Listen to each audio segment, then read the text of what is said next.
Hello everyone, I'm joined here by 343, the current coach for Team Aureus, and 343, how are you doing? I'm good, thank you.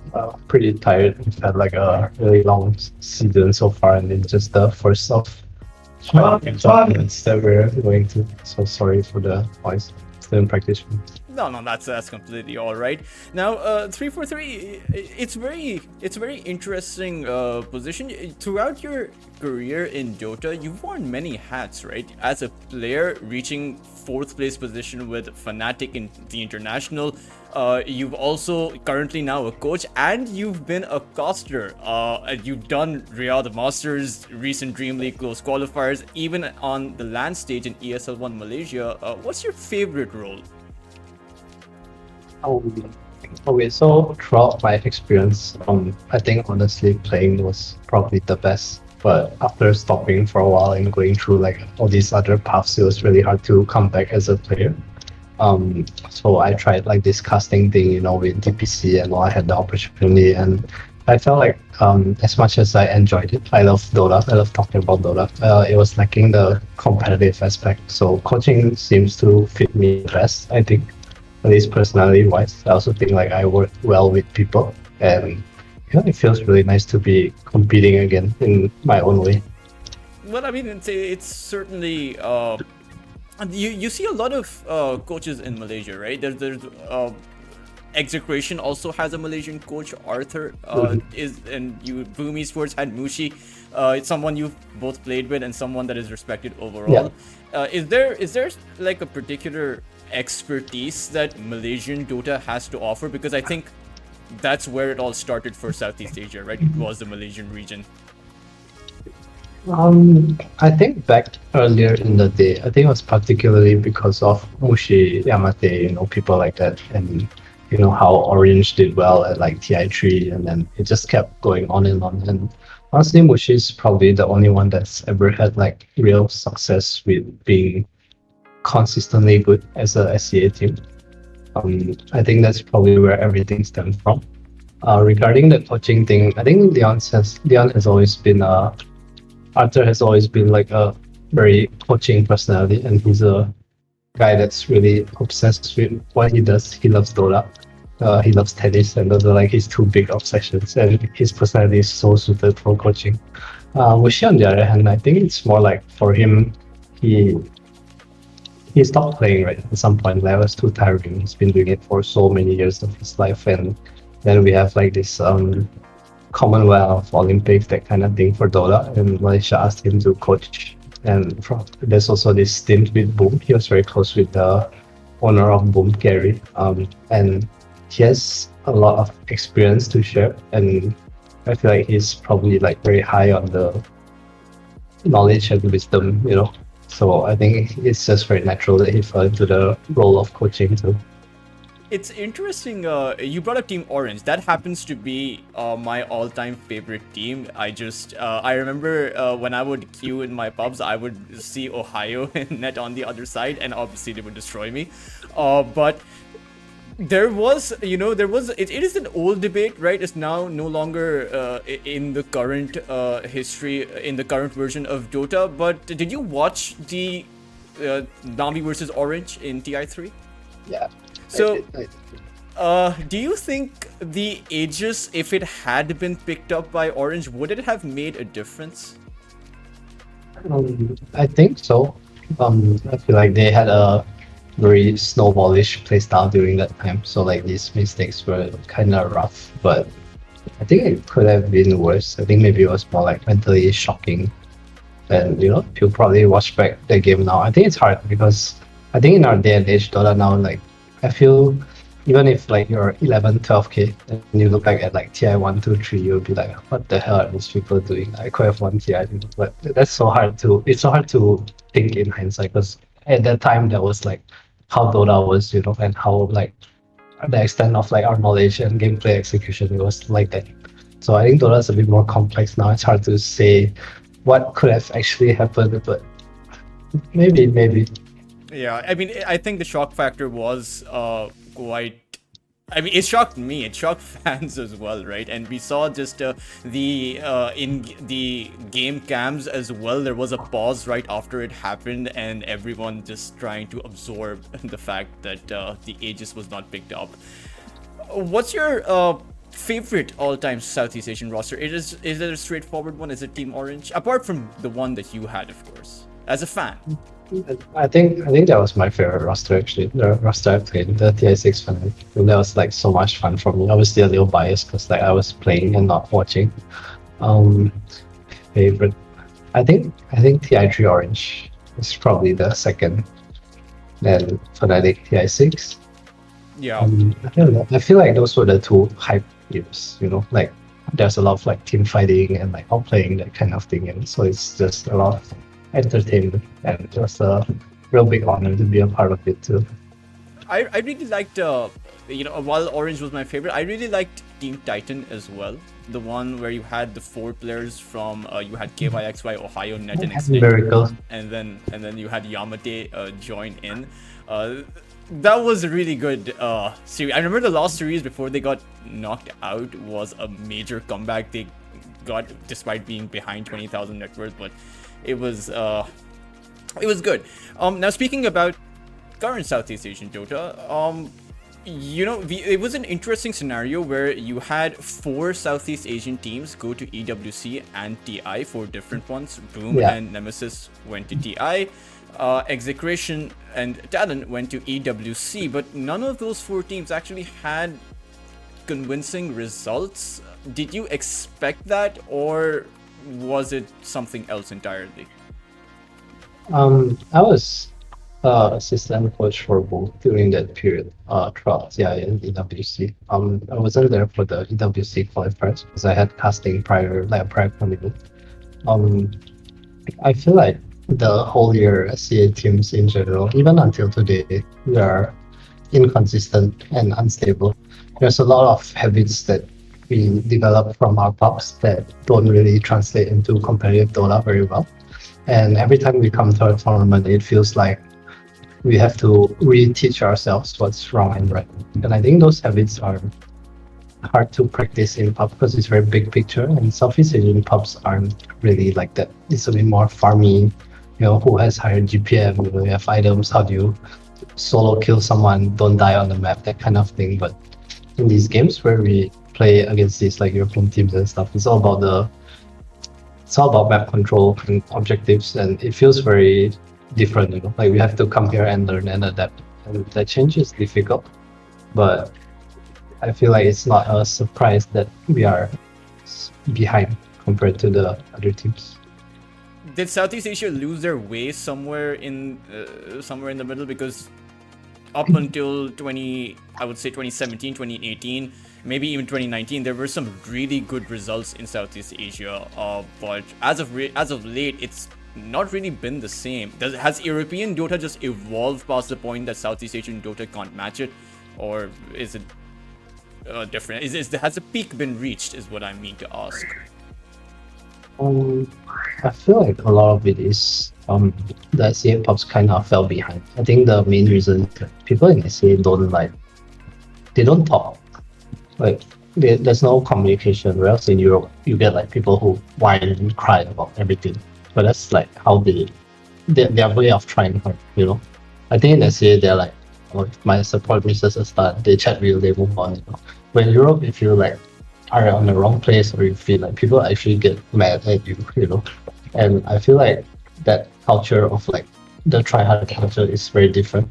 I think just as I don't want to generalize, but I think in Southeast Asia we're a bit more introverted and like we don't want to confront people. Whereas here people are like, this is what you should do, like they'll actually have like a real long ass essay conversation about why you're wrong and right. I think other than that, I feel like the SCA teams back then when they were doing well, it was always like this one team on top, right? So they go to every LAN and they're like constantly out of SCA pubs. They're like playing against tournaments. So the habits you build are like what I talked about earlier. It's like you come to tournament, you learn, and if you play tournament after tournament, you build a habit and it sticks with you. I think once that sticks with you, it's easy to kind of be in that zone. I think the same was for like, maybe you could say like XG. TI second place. They were not a good team leading up to TI. At least 6 months before TI, they were like mediocre. Like there's no way this team gets top 2 at TI. They go Euro bootcamp, they go for tournaments. 3 months later, they're like in their zone, where they're like building good habits, their repetition, and I think that plays like a huge part coming in, because I think Dota at the end of the day is a game about having good habits. Yeah, it's contrary because some Dota players don't have good habits. Myself in particular, I don't sleep very well when I'm casting 12 hours. In-game habits. Yeah, in-game habits. That's the key thing. But I wasn't gonna ask this, but you brought up extreme gaming, and I was really invested in extreme gaming and Ame winning TI. That very last game. Do you think number one, the Juggernaut was the right pick? And the second, do you think his item choices were correct? A lot of pro players are divided. Some think that he should have gone for a Diffusal Blade. Some say that the Outworld Staff was just a complete counter. What do you think happened? I think there's a lot of things that you can look back and say that you can change, but I think in the heat of the moment it's very difficult. I think giving the Naga was probably the biggest mistake.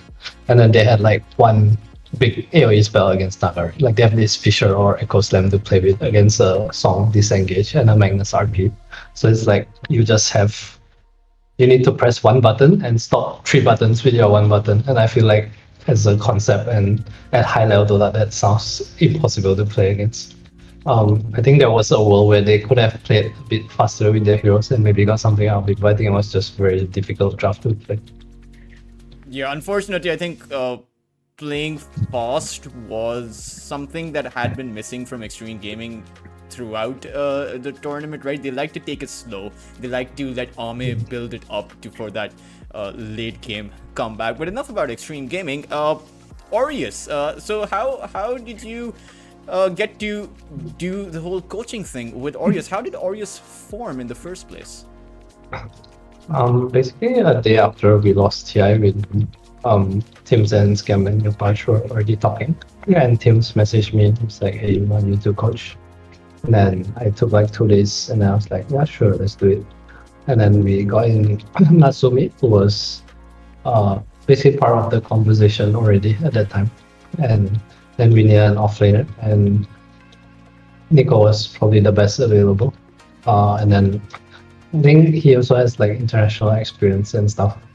He's just, I think his strengths and weaknesses as a player are, how do I put this? I think he's really good at what he does, but when it comes to like playing a different way, sometimes he's not the best.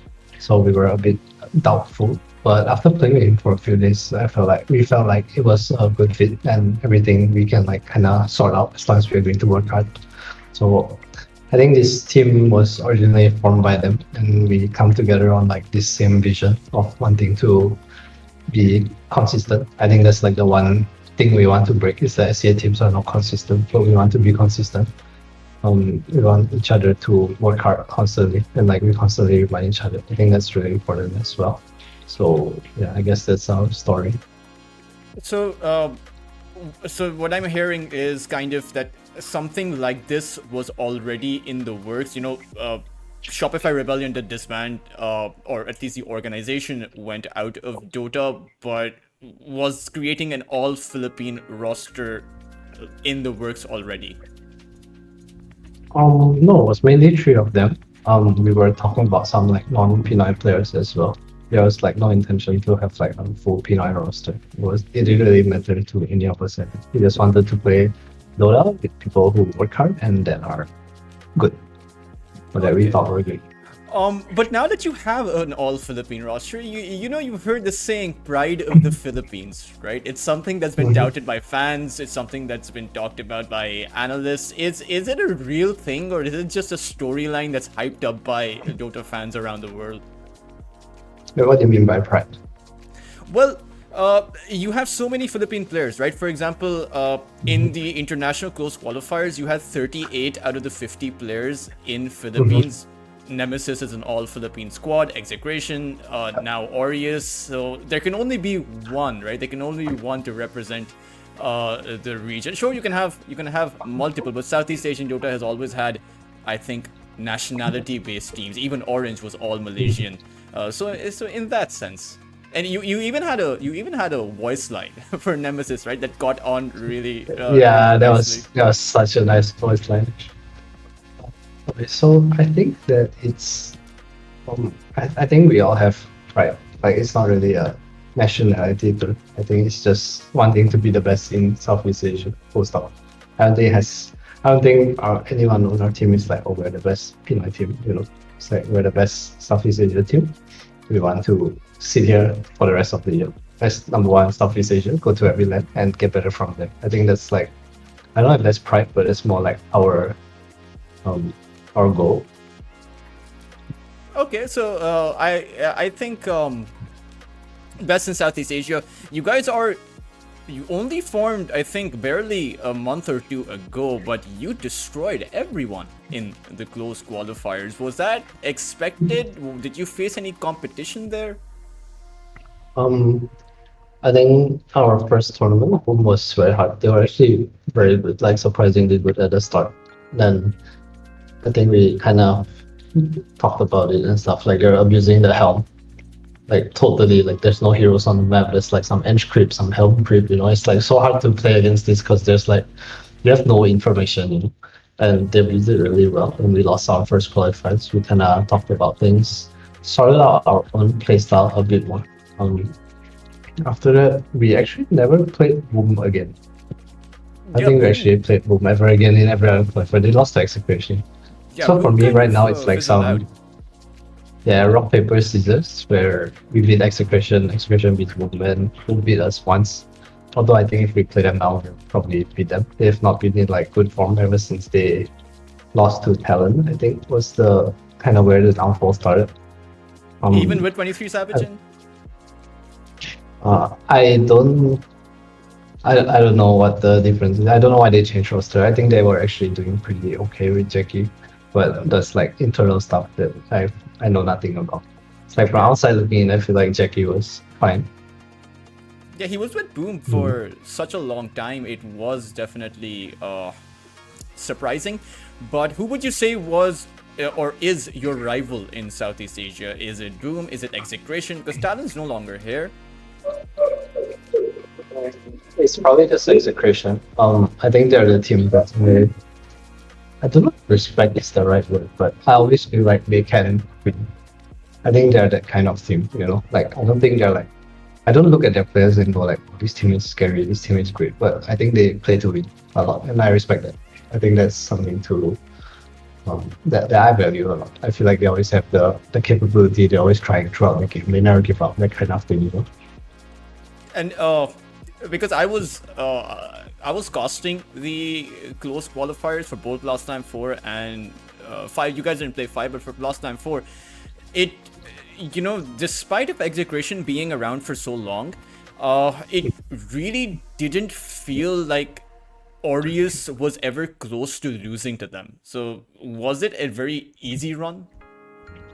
Um, I think we are just a very good matchup for execution compared to a lot of the SCA teams. I think it's particularly because we read their map well, and I feel like their playstyle is kind of what's the word? One-dimensional.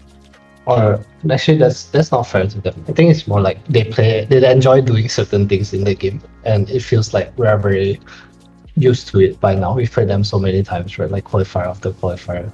I also think they didn't start out too hot during the tournaments, and they tend to. I don't want to say they're unstable, but I think they don't read the right things when they lose.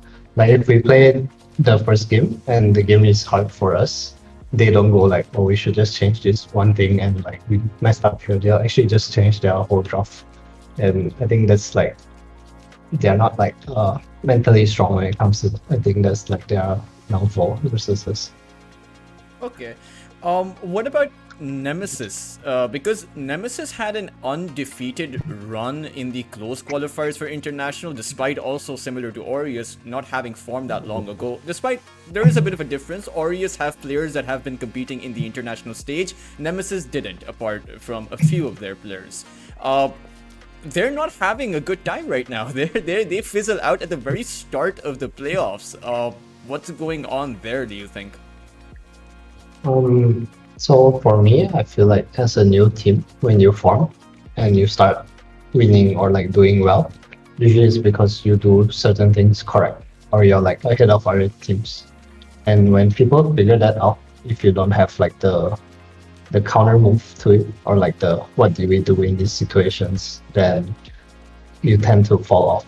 And I think a lot of these teams that don't have uh, a strong structure, when they get countered, they tend to doubt their ideas instead of like trying to fix it.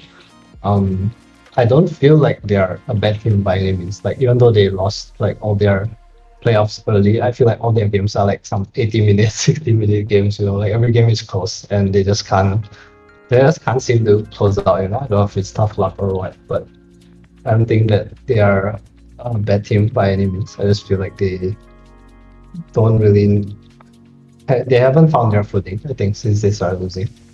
Yeah, heading into TI, there was a lot of momentum going their way, and you speak about long games. That game number 3 between them and Falcons went to that 63-minute mark.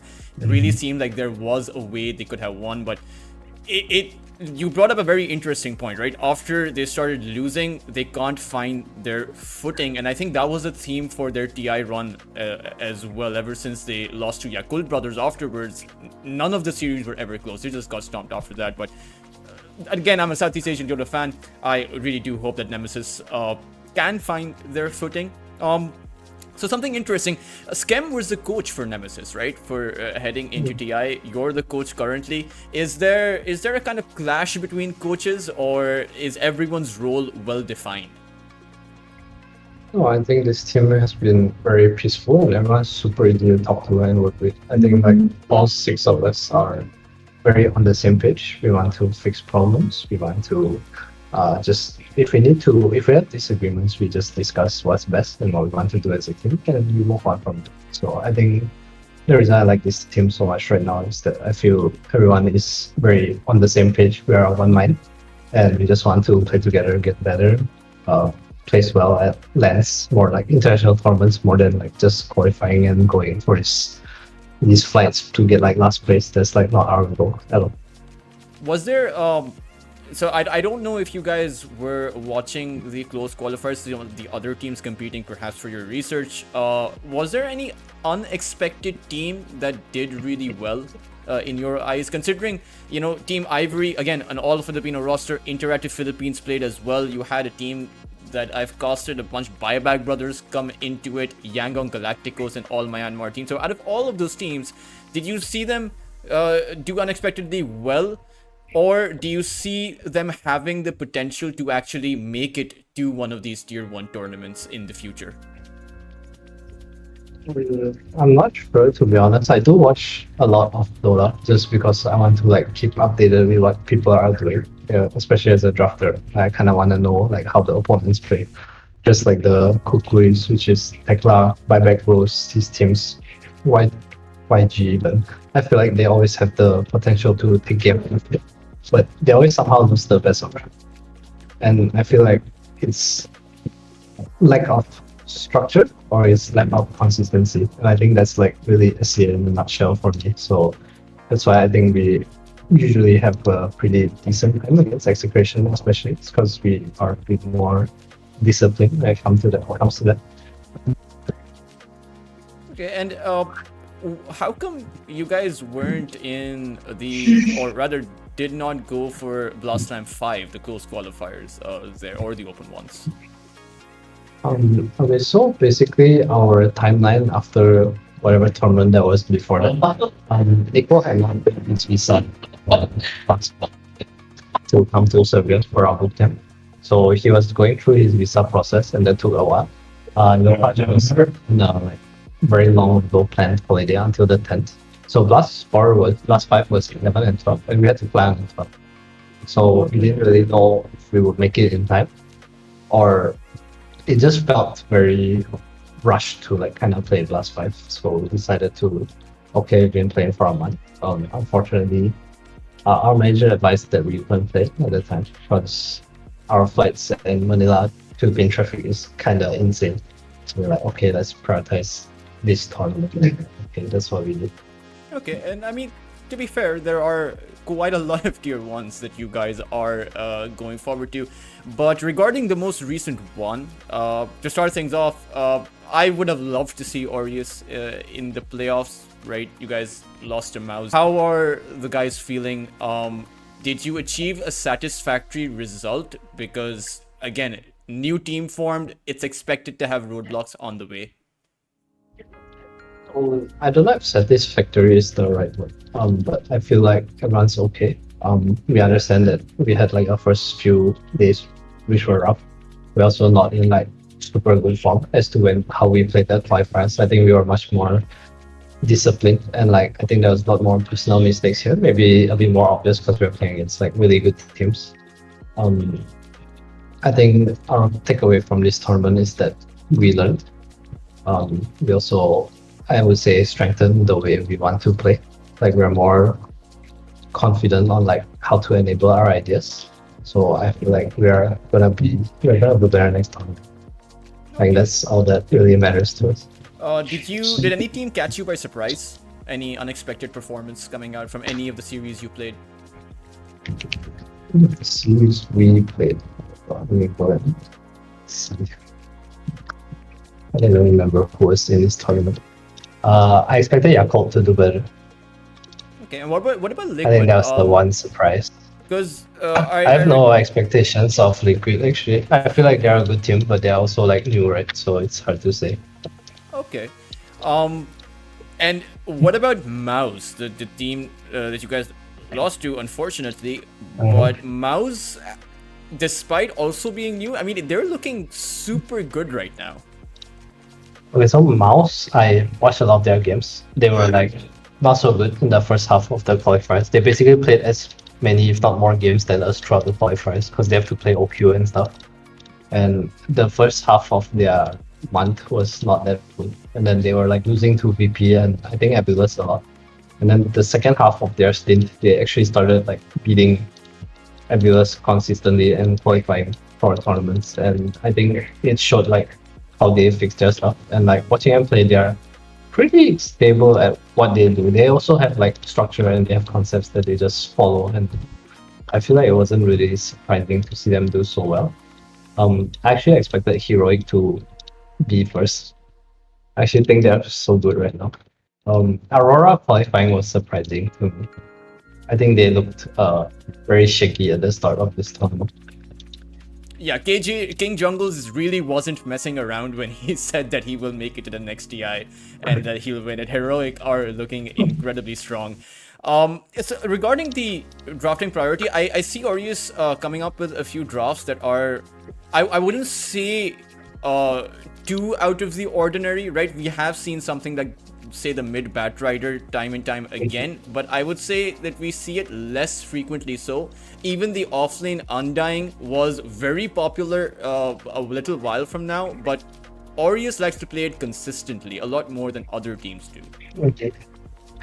I think Nico is just a really strong Undying player. It's also a hero that's nice for us. We're a team that like kind of is lane heavy, I would say. Like it's our strength that we're good in lanes.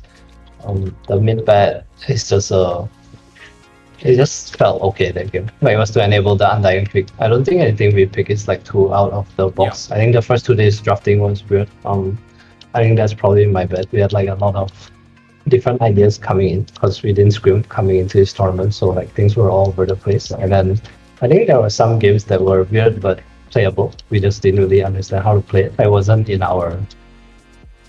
natural for us to do certain things in the games. I take full responsibility for that. We definitely should have had 1 or 2 wins coming out a bit more from the group stage. But I feel like this tournament was a good learning experience for us, and I'm glad all this happened like in our day one, not like later on halfway through the year. Okay, so what would be the expectations for you guys for the current year, and like, do you think that this roster that you have assembled, you are going to be sticking it out with this for the foreseeable future? I think all of us are on the same page that no matter what, it will be us. Unless our agreement was that as long as people are putting in the work, we are good. If we think someone's not working hard, we will talk to them, and if they feel like they can't, then we look to change. That's like our agreement between each other. Like we all put in as much effort as we can, and this is something that we want to achieve together. Okay, do you think seriousness about the craft and hard work is that a potential issue in Southeast Asia, particularly in some of the very potential tier 3 teams that you have in Southeast? For example, Young Galacticos, right? I think Young PH and KSH are around 18 years old, but they play so incredibly well. Even Reconics have Jikroy, very young, very well-to-do as far as the game goes. Do you think hard work is potentially an issue for Southeast Asian Dota? I think it's intention behind the hard work. And put this in like basketball context. Dota players play basketball every day, but they don't do drills. They don't go shoot 1,000 3-pointers a day. I think Dota players, a lot of them are the same. They just play pubs the whole day, you know. There's no like, no tape, no replays, no like, I'm gonna play a pub. Everyone's first picking, what's a good example? Everyone's first picking Marcy. I'm gonna play a pub, I'm gonna first pick Marcy too. But it doesn't really work that way. I think like people don't understand how to translate their practice to make it efficient for their team, because at the same time that also probably is gonna include losing MMR, you know, like you get counter pick, something like that. But that's life, and that also helps you gain understanding. I think it's big what's the word? The hours they put in are a lot. They try very hard, but I sometimes think that you can benefit from trying hard in a different way. Okay, so efficiently working, I suppose, rather than just putting mindless hours in. But is there anything in specific that fans can do to support Orius?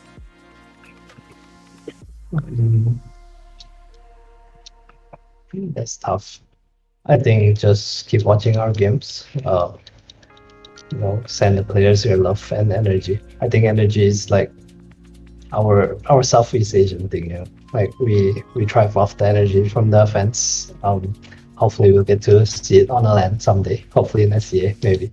But until now, then I think just be nice. We're not in like a great situation where we get to like play and grind. We're still a new team. We're learning. You know, I promise you all we'll learn, you'll do better, you'll get better, and keep supporting us.